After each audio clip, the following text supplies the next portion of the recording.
What is going on in my neighborhood, child? These niggas is active today. Shit. What's up, Roxstars? It's Rox coming to you today with a review for Real Housewives of Potomac, Season 8, Episode 13, I believe it is. So let's get to it, shall we?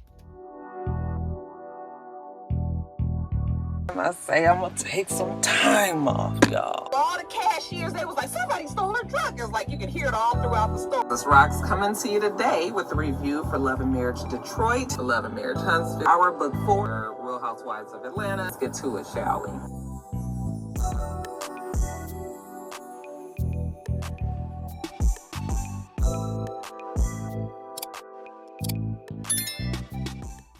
You guys, so let's start with Mia. Mia and Gordon are at home and they're talking about his day.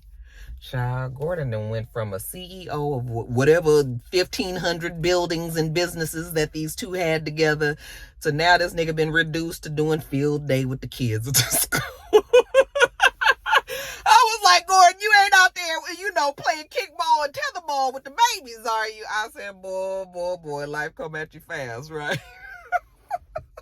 Child, I never would have thought this man would be doing field day. I guess that's why Mia was like, I can't do the old man at the field day no more. That's fine that he's going to field day because she is going to be having Ashley over. I was cracking up when she was talking to Gordon, and she told Gordon that she called Karen an old dog and Karen called her an old trick. I don't know why trick is such a funny read to me, you guys. Any time an old person calls a younger girl a trick, that shit is funny to me. So anyway, it's still a little bumpy with Mia and Karen, and I didn't see that coming. I don't really, let me not say that. Let me back up. Karen has every right to be pissed at Mia for the shit that she said last season. Okay? But it felt like, I thought that they had gotten past it. Karen seems like she's more mad now than she was even back then when it happened. So I don't know. But anyway, that shit was funny. Oh, trick. The production was like, so did you tell Gordon about the rapper? And she was like, no, she left that part out. Anyway, Ashley comes there. So, Gordon is gone off to field day. So when Ashley gets there, I was like, that place still is really nice. Okay, they might not have the money the way that they used to, but that place is nice. And I'm sure they're just renting, but they still paying a pretty penny for that place. Anyway, so they sit down and Mia asks her about the divorce, how's it going along? And Ashley was just like, Ashley is always hemming and hawing when it comes to that divorce. And she says that really she's kind of scared because she has been in a place in her life where she didn't have no money. Her mama didn't have no money. They was homeless and getting kicked out, on the street, all they shit, all that. That is nothing that she ever wants to get back to, So it does make her afraid when she thinks about the house note and all this. I was like, how much is, we always be going on and on about with the salaries of the people on Atlanta. Atlanta's the only show that we always discuss in salaries. We don't never talk about the salaries at all of Potomac. I don't even know if it's a discussion of any of the other Real Housewives shows. But how much are these girls making? I mean, they got to be making enough for her to be able to take care of her note. I mean, that house was nice, but how much did she spend on that house? Didn't they say that house was 1 point something? That is expensive. I'm not saying that that's a cheap house and everything, but I would hope that she's making enough she should be able to cover that note. I mean, I got people in LA that ain't on no damn show that buying these big ass $1 million houses and they handling the note. They ain't making the kind of money that I would assume that they making on this show. So it's just like, why you can't, so anyway. But I guess once you be feeling like you've been being taken care of a certain way, that's how you always want to be. So the fact that now she's going to be having to take care of her own self and trying to provide her own lifestyle instead of under Michael's thumb or on his dime, maybe that's what she's trying to say. Ashley does not want the life that she had for her kids. Well, I think that already the life that you had and the life that your children have already is going to be totally different. So but I understand, if you come from that, if there's certain things that is just you remember so clearly, you don't ever want to get back to. I mean, I can understand what Ashley is saying. I just feel like Ashley probably don't want to divorce Michael. I really don't think that she wants to, But she says that she thinks that they will be divorced by the end of the year. I guess time will tell. So anyways, they're going to DR. Robin invited everybody. We saw that in a flashback. So they allowed Robin to be the one to invite everybody out of town this time. They're hoping that this trip is just going to be for fun. Okay. No drama. Okay. Let's not even try to sit down and talk to anybody when we get there. It should strictly be getting there, laughing, dancing, drinking, laying out at the pool, going and that's all it should be. We're not trying to have no heart to hearts. We're not trying to fix nothing. Let's just have fun. When they show all the ladies in the confessionals, I think that everybody wants to have that type of trip. We'll just see if they can do it. Now, let's talk about this Nneka and Wendy sit down that these two had. As much as I understand how Wendy feels, okay, you're not going to call my mama a witch. You're not going to say that my mama, you're not going to say that my mama is out there, with a shrine in her house dedicated to making your life miserable, okay? You're not going to be able to say them kind of things about my mother and me not have a problem. So I do realize that Wendy has a reason for the way that she feels. Okay. Let me just say that first. However, this is a show. This is not real life. In real life, when a motherfucker piss you off, you can just leave them alone. They not in your life. They not in your purview. You don't have nothing to do with them. You can stop talking to them, talking about them. You can act like they don't exist. Okay. On a show, that doesn't always work. All right. We see that Candice and Jazelle are trying to do that on this show, and it's always an issue. Okay. So it's very hard to ignore somebody that you have to be a castmate with. So Wendy is going to have to eventually come around on this. She's going to have to. Nneka came in and she was all rah-rah, and the way that she was when she first came on the show, that was the wrong approach. I guess Nneka is finally realizing that and is willing to try to bridge the gap, let bygones be bygones, and try to build up something new with Wendy. Now, I'm not saying that Nneka and Wendy need to be besties. We not going to be, come on, girl, let's go get some coffee. I hate that that's not what happened. It surely should have been that way, considering they're both two Nigerian girls. They even look alike, When now that Nneka has changed her look, because if you guys saw her on Watch What Happens Live, she had her side part. She didn't have all that baby hair. She has a look. She has a TV show look. See, when she first started, she had an Instagram look. Now she got a TV show look. She's coming around to it and everything. Like Nneka came on the show wrong.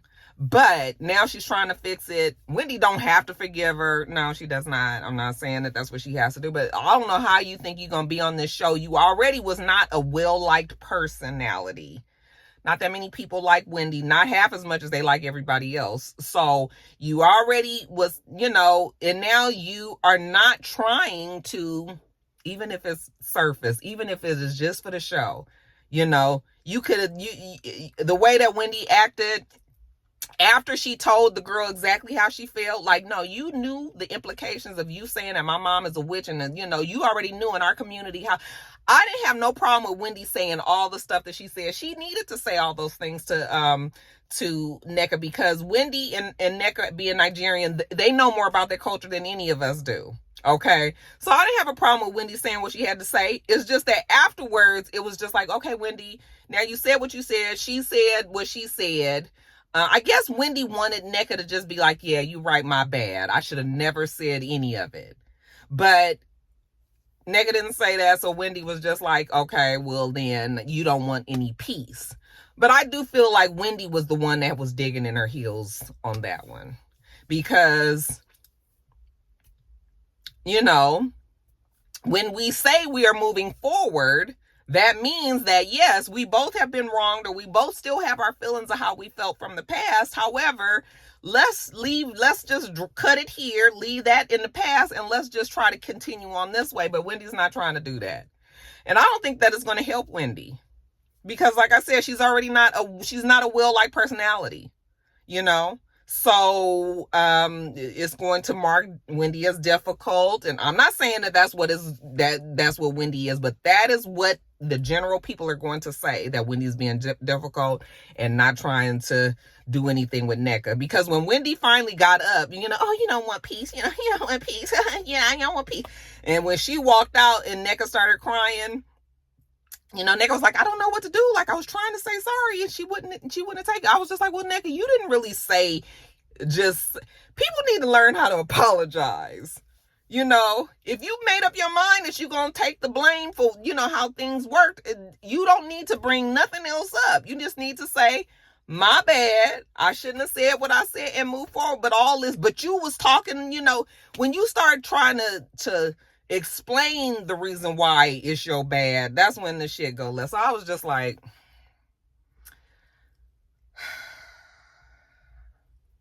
these two not getting along on the show is not going to work. Somebody going to either have to be gone or something, because you can't continue to have these two black Nigerian women fighting on this show. It ain't gonna work. It ain't gonna work. So either Nneka gonna be gone or Wendy gonna be gone next season. You guys mark my words. Both of them ain't gonna be able to be together. This is just, I bet you one of them is leaving. Now, let's jump over to Candice. Honey, this conversation that Candice and Chris had, I was just like, what are they talking about? Like, what am I watching? It felt like they didn't really have a scene, and they just built one right there. Now the roles have been reversed on Chris and Candice's story. Remember, she was always complaining that he was busy and he was gone. Now Candice is the busy one, and he always home, and now he complaining that he don't have enough time with his wife. Listen, your wife is trying to build a legacy out there so she can eventually lead this damn show, because I know this show has to stress her out, okay? The reason why she is on this show is because she's making a good coin off of it. But you can't tell me that Candice ain't doing this acting and this singing shit, because Candice already knows that it might be next season, it might be 3 seasons down the line, but Candice knows that eventually she gonna be off this show. So let her try to use this platform to get her gigs and all her other things that she has going. I truly believe that that's why Candice is really making sure that she keeps up with her music and her acting and everything. So girl, Candice, do not stop all of that, because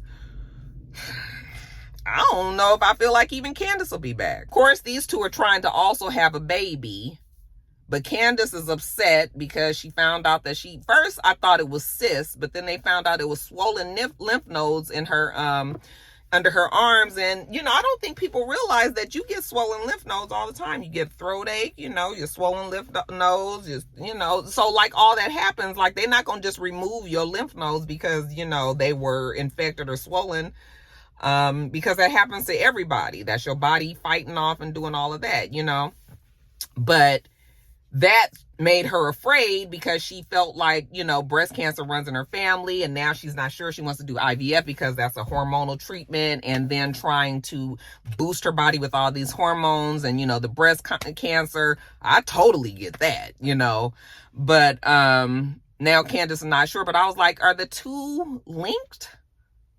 Real Rockstar doctors? Is there a link between breast cancer and IVF as well? You guys will have to let us know about that. But the way that they was going around talking about it, I was just like, huh? The lumps weren't cancerous. They weren't even really lumps. They were just lymph nodes. So they weren't cysts. They weren't fibroids. They weren't any of that kind of thing. Okay.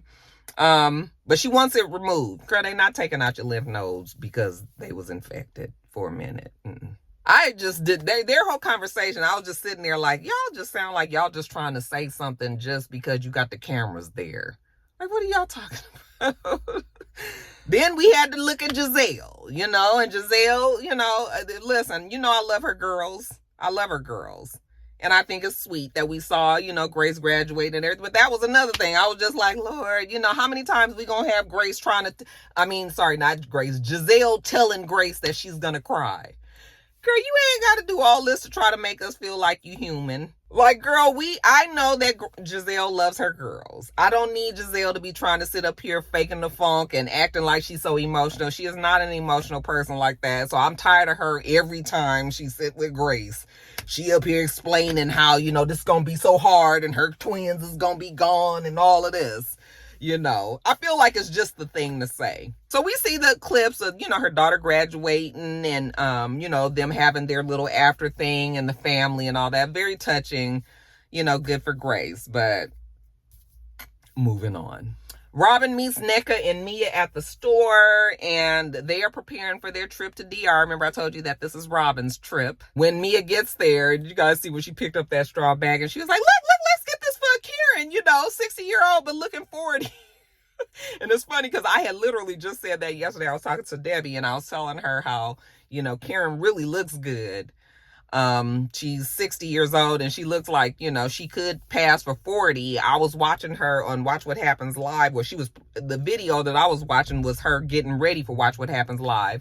And I was like, why does Karen have on panties and sheers? Like, I know it's the style, you guys. I know that's what the people is doing and everything. And I know there is no age limit on fashions and all, but something about a 60-year-old woman being on the show with a blazer, a button-down shirt, panties, and stockings, and now the blazer was long, but the blazer was open, so we can see these panties, and I don't know, y'all. It's just a personal feeling. It's no problem. Obviously, people, she didn't look bad. It was actually a really nice, well put together look, but I'm just like, really, honestly, I wish everybody would stop being in their panties. Okay, 60 or 20. But I understand it a little bit more from the 20-year-olds. When we start getting to 60, y'all gonna be like, Roxanne, it don't matter. If you look good, you look. And listen, I'm the first to say it. If you look good, you should expose that, But the panties is just a little much for me, so. But Karen do look good. Karen she looks fantastic. She's had so much work done. If you guys get a season 1 picture of Karen and bring it over to this season, she looked like her mama. Not her mother, but Karen at season 1 looks like she could be Karen at season 6's mother. Season 8's mother is what I'm saying. Karen's had a lot of work done. A lot. Okay? But I'm not mad because she went to the right doctors, honey. They done hooked her up. But anyway, Robin asked me how she was with Karen, and she said she's fine because she just knows how to handle Karen. Again, this fight between Karen and Mia just kind of came out of nowhere to me. Nneka's telling them how she did talk to Wendy and she tried to apologize, and Wendy wasn't trying to take the apology. And Robin was like, because that's what she makes everything about herself, and she never wants to apologize or accept anything. She's just an old difficult ass bitch, basically. Nneka felt like she was being gaslit by Wendy. So now she has decided that she's just going to enjoy her friends. Fuck Wendy. She didn't say that. I'm just saying that's what she's meaning. She's like, I'm not going to worry about Wendy or anything else. She's going to enjoy her friends. I said, yeah, girl, enjoy your little time because I don't know if you're going to be back next season. So they look around the boutique and they pick out the things. We all going to DR. So, we get everybody to the airport and we are making our trip to DR. Everybody looks like they're sitting in first place. Everybody trying to get seated and get there. Robin says that she also invited Kiana. I was like, who is that? Who is she? Every time she was on the screen, I was like, now who is that? Is that Wendy's? Who is she? Is she Wendy's friend? I remember Wendy having a friend, but why would Robin and Jazelle be friends with her? I didn't know what was going on there. I was like, who is she? Why y'all just inviting this girl? Cute girl. Just as adorable as can be, but I just was like, who is she? So, they fly on over there. They get off. They get on the little bus. They're taking the bus up to the resort. Robin was like, you guys are going to really love this place. It's 380 acres, and it's a resort villa, and everybody, is real nice and blopty blue. Okay, we are reiterating that this trip is only for fun. We're not trying to have no heart-to-hearts. We're not having no sit-downs at the tables. We're not doing none of that. It's strictly partying, good times. Mia was just like, honey, listen, you ain't said nothing but a word. As a matter of fact, if you see Mia on the beach, it might be 1, 2, 3 men around her. Just mind your business. Okay, she enjoying herself. I would assume that you guys was enjoying yourself too. You know, Robin, I would love to thank you for inviting us here to Casa Calamoso. You know, Uncle Jessup, he comes here every year annually for a golf trip. Okay, and so then we see a clip of her talking to Jessup about, you know, oh, he was just like, oh yeah, that's where me go. Go play golf there. So then Karen starts telling him about, you know, when one time he was there and she called and some woman answered the phone, and then Jessup explained that it was a cleaning lady. And, you know, then of course here goes Jazelle. What cleaning lady answers the phone? You know, there's no maid that just picks up the phone and her. So, you know, Giselle's convinced that Uncle Jessup was. I was just like, child, Uncle Jessup is old. Now, there are old men that cheat, but I can look at Uncle Jessup, and Uncle Jessup just want to sit down some fucking where. Okay? He ain't fucking nobody. Remember the Kiana girl that I was telling you about, honey? The poor child was sick. Apparently, she got sick on the plane and been sick the whole time, and everybody pretty much has been ignoring her. I was just like, yeah, because who is she? Whose friend is she, you guys? Have we seen her before? Please, somebody explain that to me. But the poor child ended up saying her ulcer got to acting up, and then when they got there, they was fighting so much over them stupid ass rooms that we gonna talk about in a minute that, you know, nobody was paying attention to poor little Kiana over there. So that girl was sick and everything, and I guess at one point, Jazelle went to go check on her, and then, of course, Jazelle, to make her still feel better, like, you know, nobody is checking on her, and I was like, oh, Jazelle, shut up, you checked on her, so what? We don't even know who the girl is. But anyway, once, you know, the ladies are there and everything, now we got to go through this dance about these stupid ass rooms. I thought that we was past this. They stopped doing it on Real Housewives of Atlanta, but we ain't quite stopped it over here. And, you know, it's always drama. Who gets the rooms and blah-de-blah-de-blah. You already knew that this was Robin's trip. And so usually when it's the person's trip, they get to pick the room assignments, okay, if they want to be petty. And Robin is going to be petty. So, of course, she's going to give the single rooms, because once they go on a tour, the lady takes them on a tour of the place and shows them all the rooms. Shows them Robin's huge-ass room. I was like, that room is too fucking big. Like, why? Somebody could have been in there with Robin. I'd have been scared to be up in that shit all by myself. You know, not scared, but it was just like, somebody else could be here. It's too much room, you know. But anyway, you know, Robin has the huge villa because it's her trip. She gave a room to Jazelle. She gave a room to Nneka. She gave a room to Ashley, her homegirls. That's, of course, okay? And the rest of the girls is going to have to figure it out. Karen is making a fuss about it. She's going to have to be in a double room. Karen, my whole thing is, listen, we all know that you guys have your little bit of money from the show and everything. We all know that everybody would love to have a single room. You can afford to do it on your own and all this, but you are on a girls' trip. You know, you do have at least one friend there, so just pick another bitch to see. You just sleeping in the fucking room, okay? Like, why it gotta be all this? It's just stupid, you know. So then Karen is now, she don't want to be in a double room, and oh, she gotta have a view, and she need a bathroom, and you know, Karen is full of shit, and, you know, and all this. And of course, they was making such a fuss about all this that they had been frustrated. The poor little lady that was working at the resort.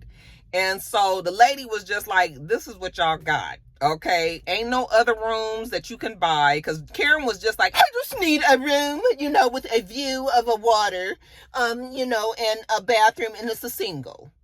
But you're not going to be in a villa with everybody else if you go and get another room. It's not going to work, okay? And why Karen couldn't understand that. So, child, she go sit on the couch, and they was like, what's the matter, Karen? And she was like, I don't have a room. And Ashley was already trying to offer her room earlier, because Ashley sees the bigger picture. Like, well, we just going to keep on arguing over this stupid-ass room. So Ashley was like, I tried to give you the room. You can have a room. That went on for a good 10 minutes, okay? And I was just like, am I really watching them argue about rooms for this 10 minutes? Like, stupid. We see Jazelle and Ashley and Robin, and they were talking. They're sitting around there saying, since they love Nneka so much, and because Nneka, you know, the fact that she bought a home in Potomac in the right zip code, okay, and that her name is on the deed, then that is what they needed to be able to grant her as the new Grand Dame, okay, of Potomac. And it's not, it don't even really matter, you guys. It don't. But That shit is super shady because that's been Karen's name. And it's sort of been like the whole running joke of it all has been the fact that Karen has never really owned anything in Potomac, but she's always been considered the grand dame of Potomac because of that. Potomac is whooping my ass today, ain't it? She's the grand dame of Potomac because it was so important to her to be in the right. It's just like, we've given Karen that name, or Jazelle actually was the one that gave Karen that name and everything. So Jazelle feels like, well, since I gave it to her, I can take it away. But that shit is that was not right. And what it felt like is them doing shit like that will pit Nneka and Karen against each other. I would hope that Nneka and Karen are both mature enough not to do that. But those when you do shit like that, that's how eventually you can get Karen and Nneka to be having a problem with each other. And Jazelle, she knew that shit was wrong. I mean, it's not even a big deal, but it is kind of a big deal because grand dam, that's been her whole thing on this show. And so for now, you guys to say that you're crowning Nneka, even though it's stupid and silly, it's still, like Candice said, she didn't want to be a part of it because it was wrong. When they finally pulled that girl out there and was just like, oh, we're giving you this crown, and Nneka was just like, oh, thank you. I was like, that is not how you get accepted into a full group, Nneka. What Nneka should have said was, girl, thank you so much for being gracious, but there's only one grand dame. That would have put Jazelle in her place. That probably would have helped Karen not feel kind of embarrassed about what was going on. I think it was just like Nneka. Oh God, it was just stupid. It's silly. It's childish. I was just like, are you guys really doing this? So when Candice walked off, I was 100% with her. Like, yeah, you guys are stupid. This is dumb. I'm glad this is my last season. Make sure that you thumbs up the video, comment, and subscribe to the channel if you haven't already. I'm Roxanne. The channel is itsrox, and everything else I do will be in the bottom bar. All right. So I hope that you have a wonderful, wonderful rest of your day, and I plan on doing the same. Till next time, Roxstars. Bye.